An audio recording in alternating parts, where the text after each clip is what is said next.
할렐루야, 감사합니다. 오늘 우리가 오후 강독에는 창세기 보겠습니다. 자, 창세기 3장 15절에서부터 24절에는 두 가지에 대한 언약에 대한 내용이 등장하고, 그리고 또한 우리에게 중요한 하나의 언약의 성취에 대한 내용들이 담겨져 있습니다. 그래서 이 부분들은 신학적으로도 매우 중요한 부분들입니다. 그래서 제가 이 부분들을 가지고 제가 그 논문들을 쓴 사실도 있고 매우 중요한 사실입니다. 자, 우리가 먼저 언약적 관점에서 창세기 3장 15절을 한번 봅시다. 자, 우리가 하나님께서 사람과 제일 먼저 맺은 언약이 무슨 언약일까요, 여러분들요? 영생에 관한 언약이죠. 영생. 그죠? 이 영생에 관해서 하나님께서 언약하시죠. 이 영생에 관한 이 언약에서는 여러분 이 속에 인간의 자유의지가 등장하게 되죠. 그런데 이 인간의 자유의지는 그냥 방종이 아니라 청지기로서의 이 자유의지였고, 이 속에는 바로 왕과 그리고 선지자와 제사장의 직분으로서 하나의 청지기적 요소를 담은 자유의지, 그죠? 이런 부분에서 이 자유의지는 무엇을 담고 있습니까? 행위를 담고 있습니다. 행위를. 그래서 인간이 사람과 함께 하나님께서 인간과 맺었던 언약을 우리가 무슨 언약이라고 그럽니까? 그렇죠. 무슨 언약입니까? 인간의 자유의지로 영생할 수 있는 것. 인간은 하나님께서 우리를 창조하실 때 영생할 수 있도록 창조하셨어요. 이때에 이 행위 언약이 창세기 2장 17절이 우리에게 중요한 핵심 포인트였습니다. 선악을 알게 하는 실과를 먹는 날에는 반드시 죽지만은 그 선악을 알게 하는 실과를 먹지 말고 동산 중앙에 있는 생명나무의 실과를 먹었을 때의 그 행위죠.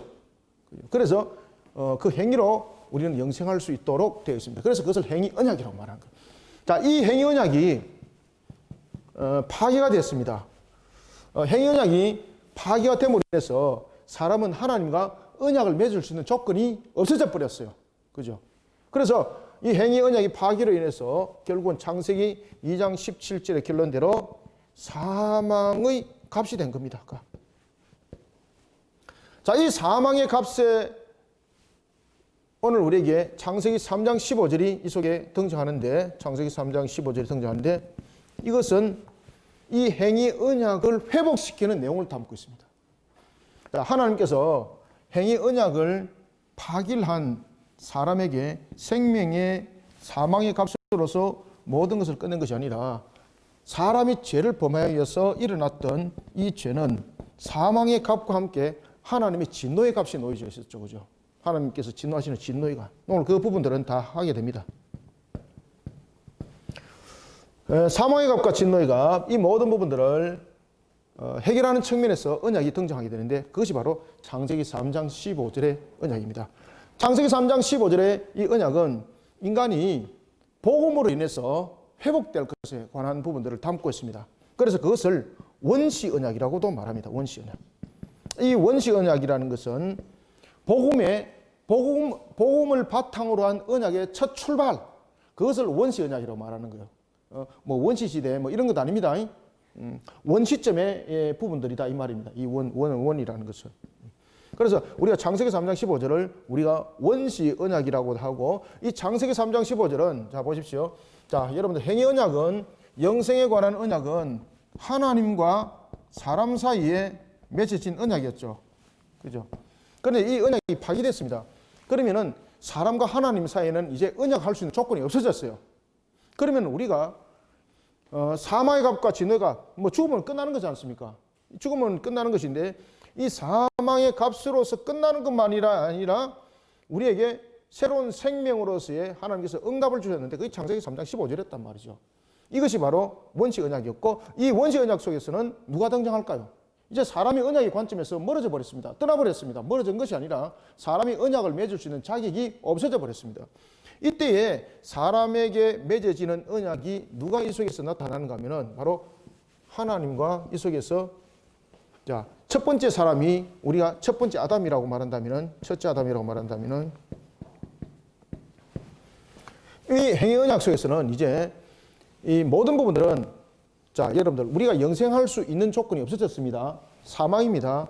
그러면은 우리가 다시 원시 언약을 통해서 우리가 영생할 수 있는 길이 생기려면은 하나님과 사람 사이의 언약이 돼야 되지, 하나님과 다른 조건에 있는 부분들은 언약 관계가 성립이 안 되는 거잖아요. 지금 이해되고 있죠? 자, 우리가 행위적인 측면에서 하나님과 사람 사이의 언약이 파기됐습니다. 그러면은 사람이 하나님과 언약을 이제 맺을 자격이 없어졌습니다. 그러면 다음에 일어나는 것은 또 다른 인간이면 모르겠지만은 인간이 죄를 범한 인간을 통해서 지금 맺는 언약이잖아요. 그러면 분명히 또 하나님과 사람의 관계가 되어야 돼요. 그죠? 그런데 사람은 행위 언약으로 파괴됐기 때문에 사람이 언약 당사자가 될 수가 없어요. 그러면 어떻게 돼야 될까요? 분명히 이 사람과 이 사람이 같아야 돼요. 그래야만이 이 영생이 회복의 언약으로 나타나는 거예요. 이때에 발동이 되는 것이 있습니다. 그것이 바로 뭔가 하면은 이 원시 언약이 무엇이 발동이 됩니까? 은혜가 발동이 되는 거예요. 은혜가. 그래서 이것을 일명 그렇죠. 은혜 언약이라고 하는 거예요. 은혜 언약. 인간이 행위로 인하여서 죄를 범하고 난 뒤에 파기된 이후에 모든 언약은 은혜적 관점을 전부 다 담고 있습니다. 사람을 통해서 은혜는 발생되지 않습니다. 은혜는 만들어지는 것이 아니라 은혜는 모든 것의 근원이 되시는 분으로부터 나오는 거예요. 자, 그럼 분명히 우리가 사람이 다시 회복되는 적인 측면에서의 이 복음의 원시복음입니다. 원시복음, 우리로 하여금 회복을 시키는 복음에 대한 언약인데 이 언약이 우리 당사자가 돼야 되잖아요. 그런데 우리 당사자는 이제 더 이상 그 언약을 맺을 수 있는 조건이 성립이 되지 않지 않습니까? 파기됐기 때문에. 그래서 이 속에서 등장하는 것은 참 사람이고 여기서도 참 사람이에요. 여기서도 아담이고 여기서도 아담이 돼야 되는 거예요. 그러면 여기서 이 아담은 이 아담과 다른 아담인가? 이 아담도 그 혈과, 그래서 오늘 본문에서 그 이야기를 합니다. 그 혈과 그 피를 가지고 태어나는 아담이 되는데 이 속에는 다른 한 점이 있습니다. 그것은 바로 뭔가 하면 여기서는 하나님과 사람 사이에 아담으로서의 언약이 성립이 될 수 있도록 이 당사자가 오는 거예요. 아담의 당사자가 오는 거예요. 아담의 당사자가 오는데 이 아담의 당사자가 죄 없는 당사자가 되어야 되는 거예요. 그리고 이 부분에서는 무엇이 성립이 되어야 되는가 하면 중보가 성립이 되어야 되는 거예요. 중보. 다리가 이미 하나님과 사람 사이에 행위 언약으로 파기된 적인 측면에서 모든 것에 막혀져 있습니다. 그러면 하나님과 사람이 이 언약의 관점에서 이 관계를 뚫어야 되는데 그 관계를 뚫을 자가 있어야 되는 것이 중보자입니다. 그 다음에 이 사람이 당사자가 되어야 되는 거예요. 이 모든 조건을 담은 사람이 누굴까요? 그렇죠. 예수 그리스도입니다. 자, 예수님이 오늘 창세기 이제 3장 15절에 이제 그 이야기를 합니다. 자, 예수님이 창세기 3장 15절에서 보면 여인의 후손,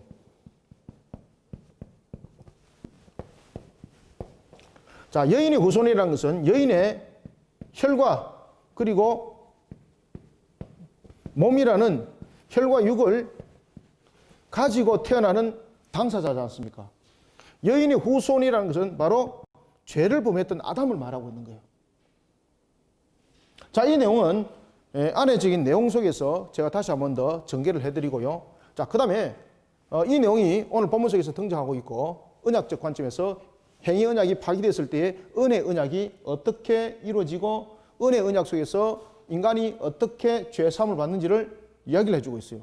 그 다음에 두 번째는 창세기 오늘 읽었던 본문 속에서 무엇을 말하고 있는가 하면 대속의 값에 대해서 이야기를 하고 있습니다. 대속의 값.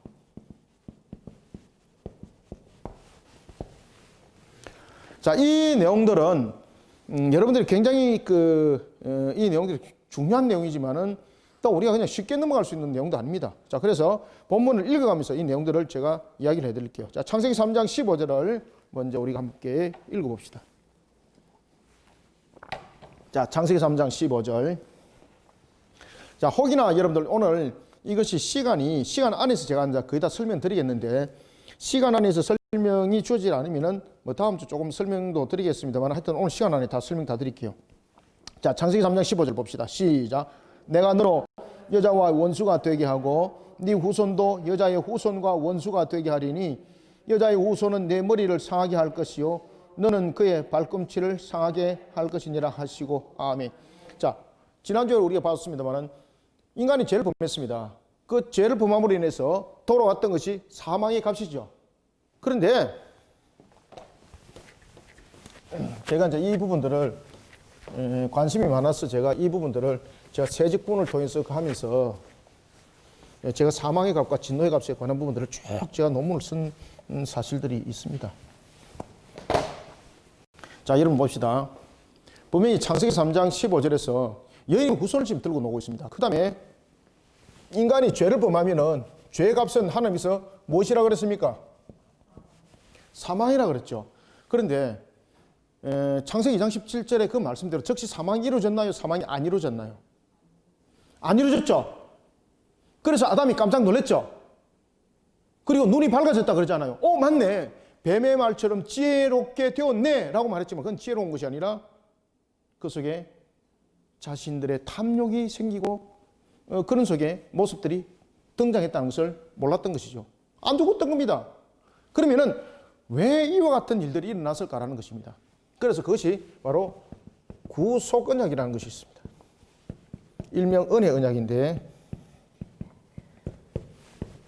이건 창세전에 있었던 내용입니다. 자, 하나님께서 인간이 죄를 범할 줄 이미 아시고 창세전에 계획을 한 것이 있습니다. 그것은 바로 인간이 죄 가운데에 사망하게 이르도록 놔둘 것인가? 아니라는 거죠. 하나님의 형상을 회복시키겠다는 거죠. 그때 하나님께서 회복 형상을 계획하실 때에 그 부분들을 어떻게 구원하실 것인지 예정하시고 작정하실 때에 이 구속언약을 체결하게 됩니다. 이때에 이 구속언약은 누가 체결하게 되는가 하면은 성부와 성자 사이에 체결이 됩니다. 성부와 성자 사이. 왜 성부와 성자 사이에 구속언약이 체결이 되는가 하면은 바로 하나님이시면서 이 조건이 사람이 돼야 되는 겁니다. 자, 창세기 2장 17절 보십시오. 창세기 2장 17절에 보면은 사람이 선악을 알게 하는 실과를 먹었을 때는 반드시 죽는다라는 것은 즉각적 사망입니다. 즉각적 사망. 그런데 즉각적으로 사망하지를 않았습니다. 그런데 사람에게는 분명히 두 가지가 나타났습니다. 뭔가 하면은 즉각적으로 이 사망적인 측면에서는 첫 번째 영적 교통이 막혔습니다. 영적 교통이 막힙니다. 즉각적 사망은 첫 번째 영적 교통이 막히는 것으로 나타났습니다. 그러니까 하나님과 교통이 멀어져 버린 거죠. 그러니 하나님께서 아담에게 아담아 네가 어디 있느냐 이렇게 묻잖아요. 하나님의 교통이 끊겼다는 이야기죠. 그래서 창세기 2장 17절에서 즉각적으로 나타났다. 즉각적 사망은 첫 번째 하나님과 교통이 끊기는 것으로서 사망은 나타났습니다. 첫 번째.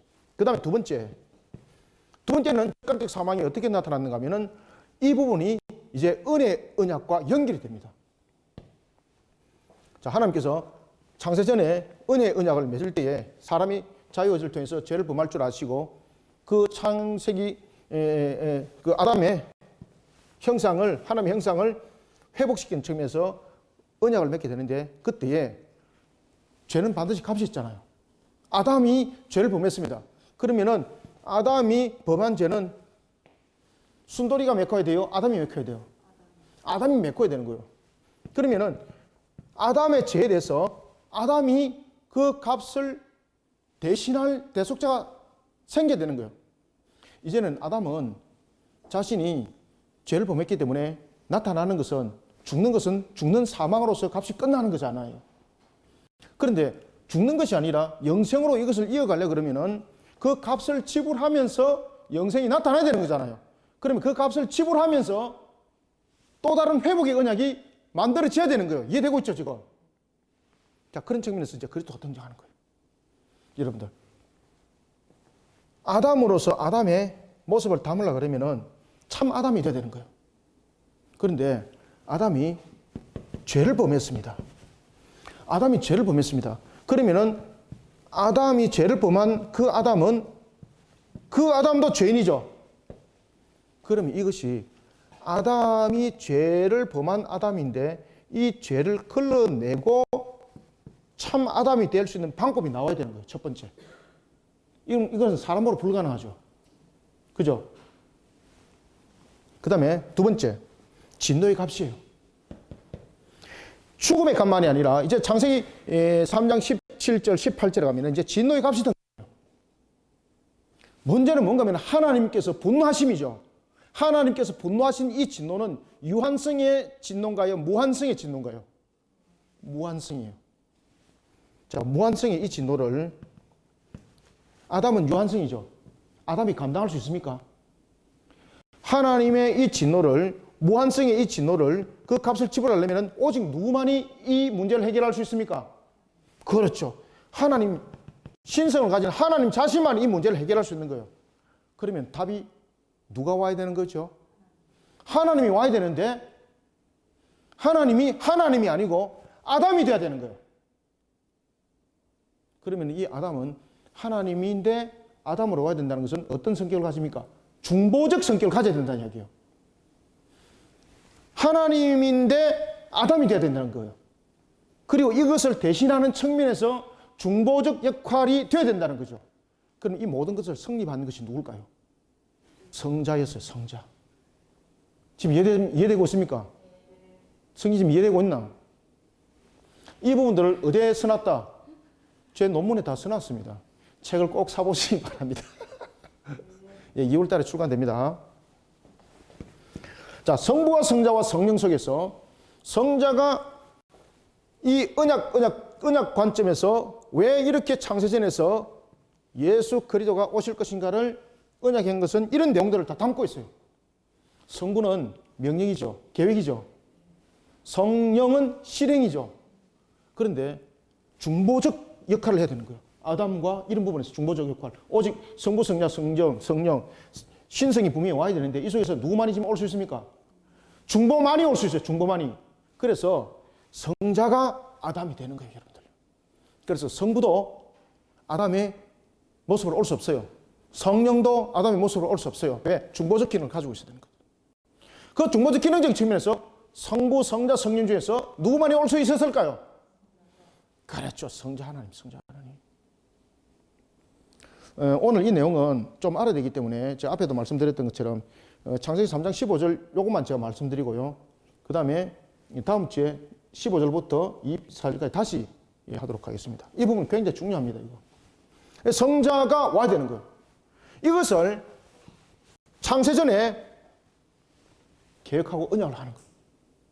그래서 그것을 은혜 언약이라고 하는 거예요. 은혜 언약. 자, 다시 한번 말씀드립니다. 은혜 언약은 무엇을 말하고 있는가 하면 인간의 행위를 담고 있지 않는 겁니다. 은혜 언약은 모든 것이 하나님으로부터 발생되어지는 거예요. 언약이라는 것은, 자, 언약이라는 것은 카브넌트. 자, 언약이라는 것은 상대성을 가지고 있습니다. 상대성을. 당사자가 있어야 되는 거예요. 상방이. 언약은 상방이 없으면 언약은 성립이 안 됩니다. 언약은 상방 간의 계약이에요. 그런데 하나님이 언약을 맺습니다. 무엇 때문에? 우리의 구원을 위해서. 그래서 이것이 은혜인 거예요. 은혜. 하나님으로부터 나오심이에요. 우리로부터 나온 것은 행위죠. 행위 언약이에요. 행위로 상방 간에 약속한 거. 그렇지만은 창세전에 이런 인간이 죄를 범함을 알고 하나님께서 언약을 맺으시니 이것이 바로 은혜 언약, 구속 언약이었어요. 구속. 우리를 어떻게 구원할 것인가. 그래서 아담이 돼야 되고 그 다음에 죄에 관해서는 그 모든 것이 무죄 상태에서 태어나야 되는 것이고 그리고 또 하나는 진노값을 함께 해결해야 되는 거예요. 이러는 측면에서 유한성의 진노를 담아내고 죄 없는 상태로 올 수 있는 것은 하나님 자신밖에 없었어요. 그래서 구속 언약 속에 하나님이 계획을 합니다. 은혜의 언약 속에서 계획을 합니다. 그것이 바로 뭔가 하면은 창세기 3장 15절이에요. 그래서 이 창세기 3장 15절에서는 구속 언약에 어떻게 실행을 해 나갈지를 성취해 나갈지를 모든 것을 계획하고 이것을 우리에게 다시 한 번 더 선포한 것. 이것이 원시 언약이에요. 원시 언약. 그래서 이것이 복음의 시작입니다. 이게. 자, 아담이 그래서 이것을 첫째 아담, 둘째 아담이라고 말하는 겁니다. 첫째 아담, 둘째 아담이라고 하는 겁니다. 아담이 그 후손을 통해서 자녀를 낳습니다.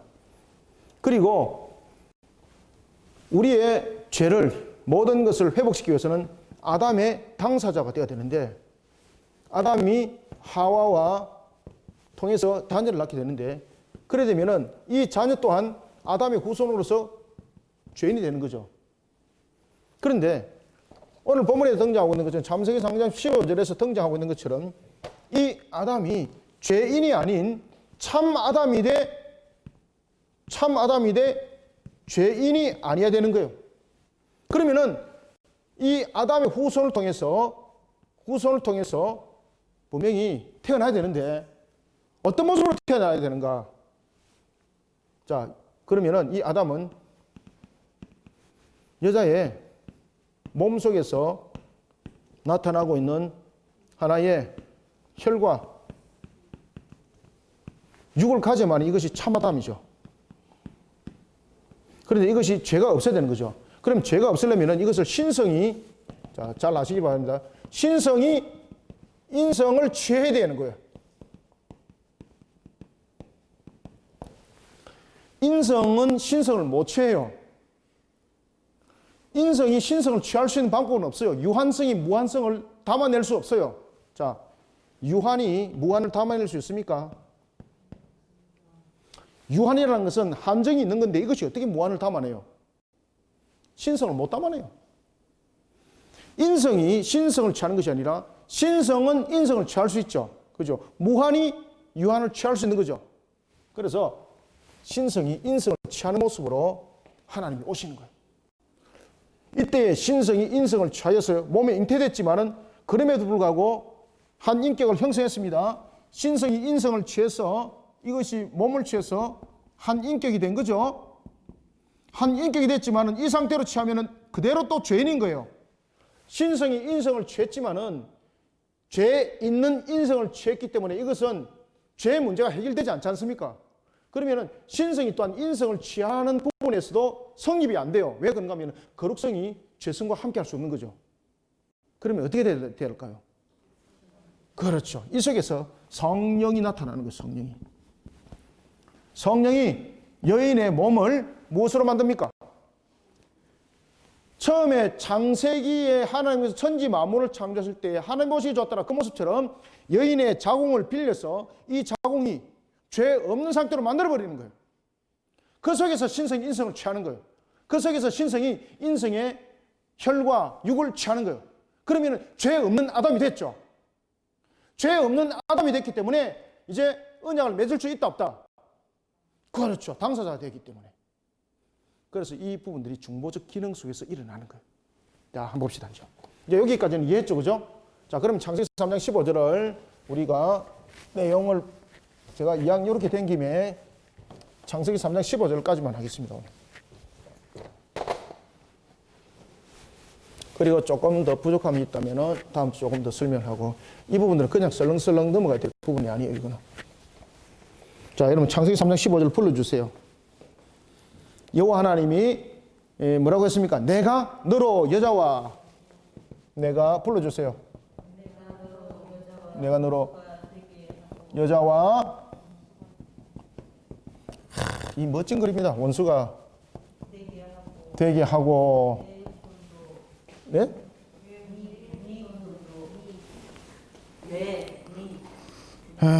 예. 원수가 되게 하리니 되게 하고 네 후손도 내 후손도 네 후손도 여자의 후손과 원수가 되게 하리니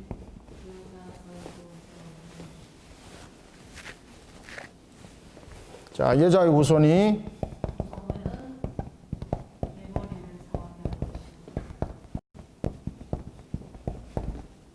네 머리를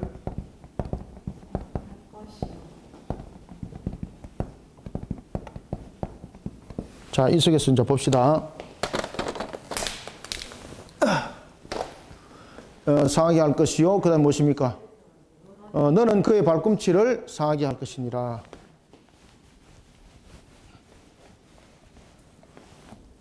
너는 그의 발꿈치를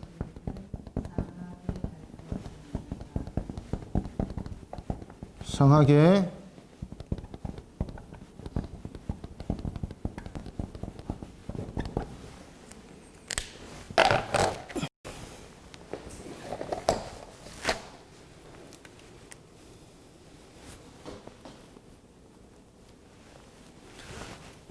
자, 내가 너로 여자와 원수가 되게 한다.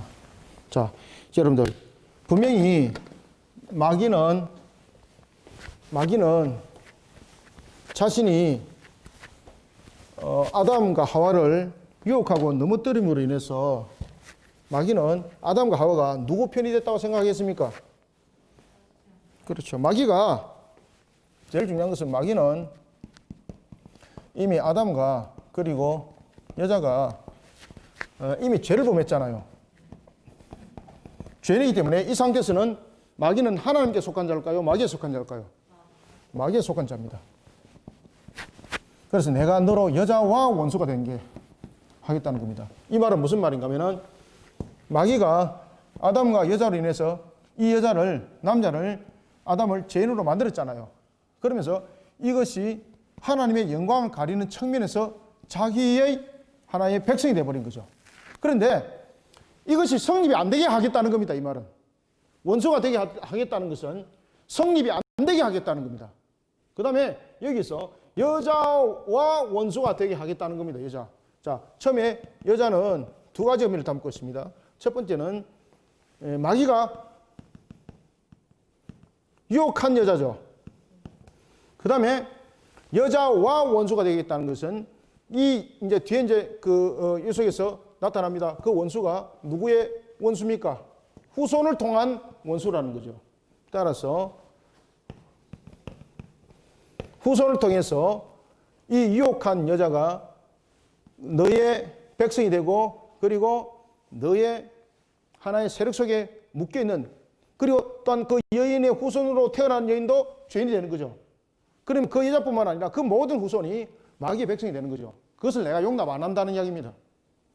그러면 하나님께서 그것을 어떻게 용납을 안 할 것인가 라고 말할 때 내가 너로 여자와 원수가 되겠어. 네가 이렇게 생각하고 있는 거 전부 다 계획 다 털어버리겠다. 다 모든 것에 잘못되어 있는 것들 내가 그것을 징벌하여서 심판하여서 이 부분들을 원수가 되게 하겠다는 겁니다. 그래서 네 후손도 여자의 후손과 원수가 되게 하겠다라는 것은 여기에서 말하고 있는 이 여자라는 부분들은 어떤 의미를 담고 있는가 하면 바로 동정녀를 담고 있습니다. 그러면은 이 여자의 후손이라는 것은 이제 그 후손적인 측면에서 죄인에 대한 부분들로 이야기되어지고 그 다음에 또 하나는 두 번째는 여기서 또 하나 말하는 여자라는 것은 이런 부분들 마귀가 죄인을 자기 백성 삼은 것 이 모든 부분들을 내가 심판할 것이라는 거죠.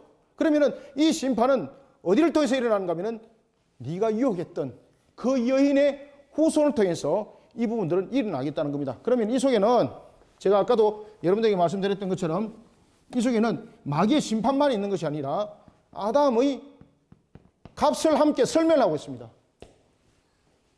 자, 아담이 죄를 범했습니다. 그러면은 그 죄는 아담의 죄값이죠. 그러면 아담이 그 죄값을 치러야 되는 거지 않습니까? 그러면은 여인의 후손이라는 이 측면에서는 무엇을 담고 있는가 하면은 여인의 후손이라는 것 이거부터 설명합시다. 자, 여인의 후손이라는 것은 우리의 중요한 의미를 담고 있는데 이것은 아담의 몸으로 태어날 자를 말하고 있고 그 다음에 이 여인의 후손이라는 것은 이 아담의 몸으로만 태어나는 것이 아니라 이 여인의 후손이 죄 없음의 상태로서 태어날 것을 말하고 있습니다. 네 후손도 여자의 후손과 좀 끝부리세요. 네 후손도 여자의 후손과 원수가 되게 하리라 라는 것을 통해서는 이 여자의 후손이 어떤 상태로 올 것인가? 바로 죄 없는 아담으로 올 것이라는 겁니다. 그러면 이 상태로 오는 것은 신성이 인성을 취할 것에 대한 내용을 담고 있습니다. 신성이 인성을 취할 것에 대한 내용. 그러면 이 여인은 어떤 여인인가라는 것입니다. 자, 내 후손도 여자의 후손과 원수가 되게 하리니 여자의 후손은 네 머리를 상하게 할 것이다. 그죠? 이 여자는 과연 그러면은 어떤 여자인가? 내가 너로 여자와 원수가 되게 하겠다. 아담과 여자가 죄인이었습니다. 그 마귀의 하나의 종속적인 지배 상태에 놓여 있게 되어버렸습니다. 그러면은 말 그대로 마귀가 성리한 것이 되지 않습니까? 그 상태로 하나님께서는 허락지 않는다는 겁니다. 그때에 이 모든 부분들을 하나님께서 어떻게 할 것인가? 여인이 남자와 함께 죄를 범함으로써 행위 언약은 이미 파기됐다는 이야기예요. 이 속에. 그럼 행위 언약이 파기로 인하여서 나타난 그 결론은 결국은 사망과 그 멸망 속에 끝나는 그 이야기를 하고 있는데 그것이 아니라는 겁니다. 그럼 이것을 하나님께서 형상적인 측면에서 회복시키겠다는 거죠.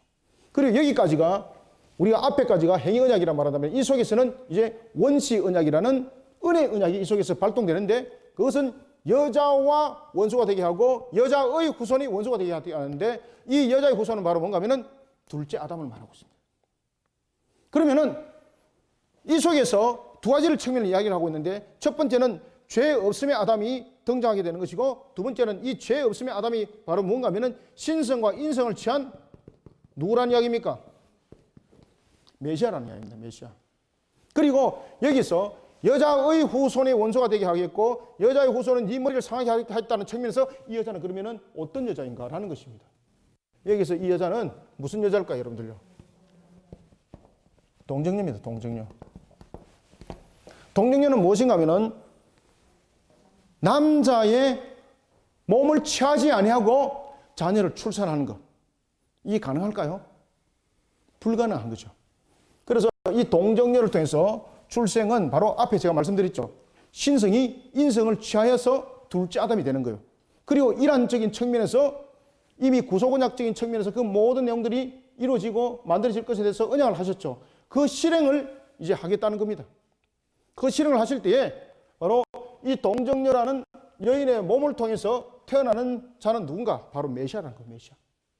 이 메시아는 죄인으로 태어나는 것이 아니라는 겁니다. 여러분들, 그 후손이 죄인으로 태어나면은 누구의 다스림을 받아야 되는 거예요? 마귀의 다스림을 받아야 되기, 마귀의 다스림 속에 있기 때문에 그는 메시아가 될 수가 없어요. 그래서 동정녀로 오셔야 되는 거예요. 앞에도 제가 말씀드렸죠. 신성이 인성을 취하여서 죄 없는 상태가 성립이 돼야 되는 거예요. 그래야만이 죄인이 아니고 마귀의 다스림이 아니고 말 그대로 대속의 제물이 될 수 있는 값의 조건이 되는 거예요. 그래서 동정녀로 그 후손이 올 것이다. 그 동정녀는 바로 뭔가 하면은 남자를 취하지 아니한 상태에서 다시 말하면은 이 동정녀를 통해서 성령의 잉태를 말합니다. 성령의 잉태. 성령의 잉태를 통해서 그 후손이 온다는 거죠. 그 후손이 메시아라는 거예요. 그러면 그 후손이 메시아가 와서 무엇을 이룰 것인가? 네 머리를 상하게 할 것이다. 네 머리를. 네가 그의 발꿈치를 상하게 하지만은 상하게 하는 것으로 끝난다. 자, 여러분들. 머리와 발꿈치. 발꿈치는 한 사건이라고 말한다면은 머리는 생명이에요. 그러면 이 메시아가 오셔서 이룰 일이 무엇인가를 설명해요. 이 메시아가 오셔서 마귀가 지금 아담과 여자를 통해서 범했던 그 하나님의 영광을 가렸던 그 모습, 그리고 죄인을 만들었던 그 모습, 그에 대해서 이제 심판을 가하게 되는데 그 심판을 누가 가는가 하면은 그 메시아가 오셔서 그 머리를 밟음으로써 심판이 이루어진다는 겁니다. 그러면은 이 사건이 이루어질 때 어떤 일도 일어나는가? 마귀가 공격을 한다는 거죠. 마귀가 이 내용들이 성립이 되지 않도록, 이 내용들이 이루어지지 않도록 그 메시아를 알고 공격을 한다는 거예요. 공격을 하지만은 그 공격을 가하는 것은 그의 발꿈치를 상하게 하는 것에 불과하다는 거예요. 여러분들, 이 사건이 무슨 사건이었을까요? 바로 십자가 사건입니다. 십자가 사건.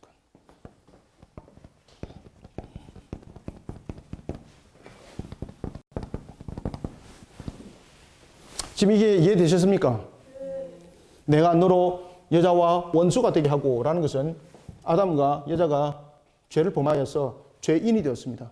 그냥 단순하게 죄인이 된 것이 아니라 이 죄인에 대한 상태는 마귀의 다스림 속에 있는 겁니다. 그럼 마귀의 백성이 된 거죠. 그런데 그 후손이 너의 원수가 되게 하겠다는 겁니다. 너로 여자와 원수가 되게 하겠다는 겁니다. 네가 유혹했던 그 여자, 네가 하나의 백성 삼았던 그들이, 그 후손이 너의 원수가 되게 하겠다는 겁니다. 그러면 어떻게 원수가 되게 할 것인가라는 것입니다. 영원하게 그가 하나님의 세계를 자신의 세계인 것처럼 다스리려고 했지만 그 다스림은 성립이 안 된다는 겁니다. 창세기도 이런 걸 보시면은 마귀가 뭐라고 말합니까? 하나님께서 어떻게 그렇게 말씀하시냐? 그렇게 말씀한 사실이 없다라고 말하면서 자신이 하나님으로 되어버리는 거죠.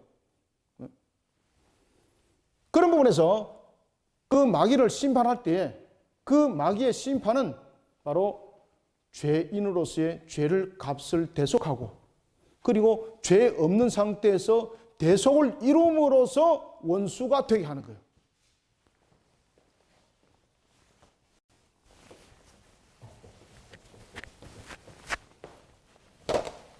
네 후손도 여자의 후손과 원수가 되게 한다. 이거는 매우 중요한 이야기라고 말씀드렸죠. 이 부분들은 무엇을 말하고 있는가 하면은 하나님께서 행위 언약의 파괴가 됐으므로 그것으로서 모든 것이 끝나는 것이 아니라 그 행위 언약을 하나님께서 회복시킨다는 거죠. 그래서 이것을 은혜 언약이라고 말하는데 그 은혜 언약을 어떻게 이루어갈 것인가? 네 후손도 여자의 후손과 원수가 되게 하겠다라는 부분을 통해서 이 부분들은 바로 어떤 내용을 담고 있는가 하면은 아담이 아담으로 온다는 겁니다. 어떤 아담인가 하면은 이것은 첫째 아담은 죄인이었다면은 둘째 아담은 죄 없는 상태에서 아담이 되는 겁니다. 죄 없는 상태의 아담이 되어서 원수가 되는 겁니다. 이해되셨죠? 이러면은 죄 없는 상태에서 아담이 되려면은 앞에도 말씀드렸죠. 무엇이 무엇을 취하는 모습이 되어야 되는 겁니까? 그렇죠. 신성이 인성을 취하는 방법밖에 없어요. 그리고 신성이 인성을 취할 수 있다는 것은 거룩성이 죄성과 함께 할 수 없죠. 그러면은 인성 자체의 죄가 해결돼야 되는 거죠. 그래서 이 인성 자체의 죄를 해결하는 측면에서의 성령의 잉태가 돼야 되는 거예요. 성령의 잉태.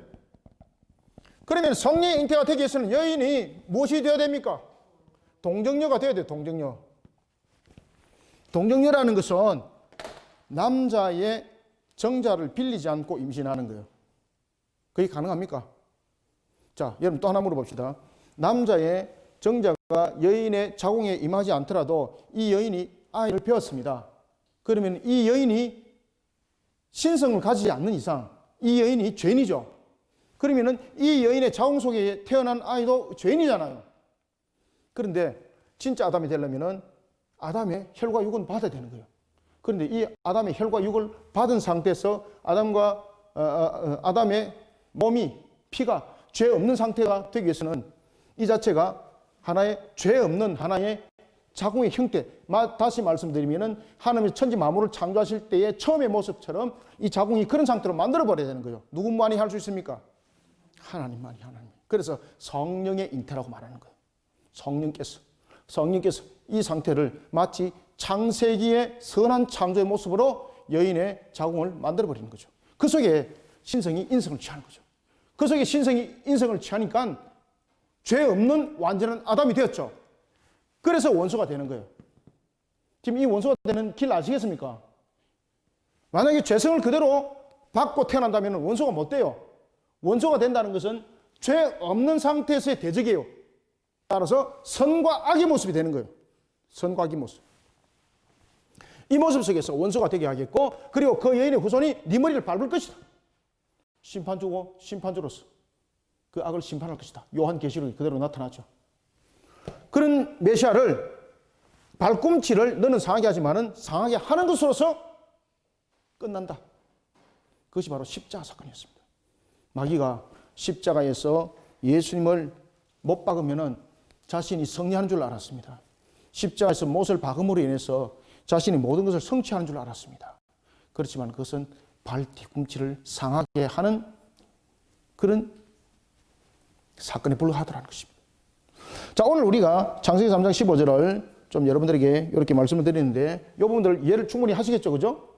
그래서 이 부분들은 우리가 꼭 신학을 공부하는 사람뿐만 아니라 창세기 3장 15절 가지고 사람들이 많이 이렇게 물어봅니다. 그래서 이 기준점을 여러분 잘 잡으시라고 제가 오늘 창세기 3장 15절만 여러분들에게 말씀드렸습니다. 자, 이 부분들은 이제 다음 주에 다시 한번 더 한번 짚어보고, 그리고 이제 16절부터 24절까지의 내용들을 들어가겠습니다. 그리고 이제 여러분들이 미리 하나 봐두셔야 될 것은 21절 한번 보십시오. 21절 보면은 가죽 옷을 입히는 거죠. 이 부분에서 이제 대속의 값이 설명되었습니다. 그 다음에 또 하나는 굉장히 재미있는 내용들인데 그것은 이제 다음 주에 이제 설명을 드리겠는데, 그것은 에덴 동산을 하나님께서 에덴 동산에서 아담을 내보낼 때에 보내고라는 단어를 쓰고 쫓아보낸다는 단어를 써요. 그럼 이 부분들은 무엇을 말하고 있는가? 그죠? 우리가 여러분들 영어로 쑥으로 말할 때에 우리가 drove out 드로브라는 것은 드라이브의 과거형이잖아요. 그죠?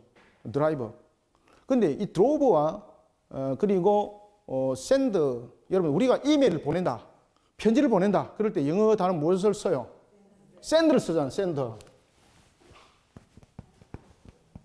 샌드의 과거형이 센트죠. 그 다음에 드라이버, 과거형이 무엇으로 나타나요? 영어 시간 아닙니다. 이렇게 나타나요. 우리가 드라이브 아웃이라는 것은 수구입니다. 이것은 그냥 수구로 외우는 거예요. 드라이브 아웃. 아닙니다. 이게 이제 현재형으로 제가 이야기를 드리고 성경에서는 이제 드로브 아웃으로 놓습니다.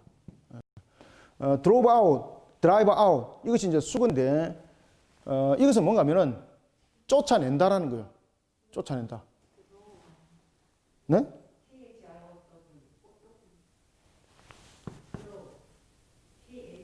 아닙니다. 예. 그래서 이게 이런 부분들을 다음 주에 이제 설명해 드리겠습니다. 이 부분들이 무엇을 우리에게 설명하고 있는가라는 부분들을 우리가 보도록 하겠습니다. 오늘은 여기까지만 하겠습니다. 여인의 후손에 관한 부분들과 이런 부분들을 그 내용을 담고 여기까지 하고, 그 다음에 다음 주는 전체적인 언약의 성취가 어떻게 이루어갈 것인지를 함께 보도록 하겠습니다. 자, 기도하겠습니다. 살아계신 아버지 하나님, 주께서 베푸시는 은혜를 감사드립니다. 우리 눈에는 보이지 아니하지만 살아계신 하나님께서 우리를 이끄시고 인도하심을 믿습니다. 눈에는 보이지 않지만 살아계신 하나님을 믿음으로 믿고 나가는 우리 모든 성도들에게 은혜 담비를 부어 주옵소서. 우리가 창세기 3장 15절을 통하여 은혜의 언약을 다시 한 번 더 바라봅니다. 지금 우리가 있기까지 중보자 되시는 예수 그리스도께서 이 땅에 오셔서 우리를 통하여 이루시고 또한 우리를 통하여 만들어 가신 모든 은혜에 다시 한 번 더 상고하며 이 시대에 우리에게 주신 사명인 새하늘과 새 땅에 소명의 깃발을 들고자 합니다. 새하늘과 새 땅이 속히 실현되는 일에 사명을 힘있게 감당하기를 원합니다.